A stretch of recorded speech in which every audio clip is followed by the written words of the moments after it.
பேர் பிரபாவதி. எனக்கு உடம்பு ரொம்ப முடியாமல் இருந்தது. நான் நிறைய ஹாஸ்பிட்டலுக்கு போயிட்டு என் ப்ராப்ளத்தெல்லாம் பார்த்தேன்.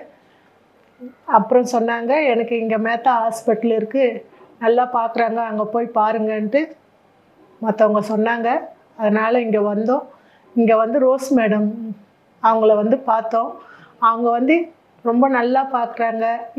என்னுடைய கால் வந்து ரொம்ப நடக்க முடியாமல் என்னை பிடிச்சிக்கிட்டு வந்தாங்க.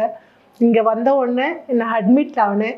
அட்மிட் ஆகிட்டு எனக்கு ட்ரீட்மெண்ட்டு 1 ஹவருக்கு 1 ஹவர் வந்து எல்லா டாக்டர்ஸும் சரி, என்னென்ன ப்ராப்ளம் சிஸ்டருங்க டாக்டர்ஸ் எல்லாமே வந்து பார்த்தாங்க.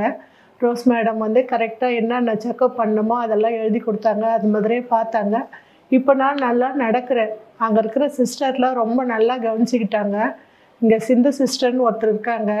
அவங்க தான் எல்லாம் முன்னெடுத்து வந்து அன்பாக கூட்டிகிட்டு போயிட்டு அன்பாக டாக்டர்கிட்டலாம் நல்லா பேசி எங்களை ரொம்ப நோயை விட ரொம்ப அன்பாக பார்த்து நோயை வந்து குணமாக்குற அளவுக்கு இந்த ஹாஸ்பிட்டலில் எங்களை பார்த்துக்கினாங்க. இன்னும் நாங்கள் இங்கே தான் வருவோம் இனிமேல்ட்டு. மற்றவங்களுக்கும் நான் சொல்லியிருக்கேன், இந்த ஹாஸ்பிட்டலுக்கு போங்க, நல்லா பார்க்குறாங்கன்னுட்டு அவங்களும் இங்கே வருவாங்க. அவ்வளோதான். நன்றி, வணக்கம்.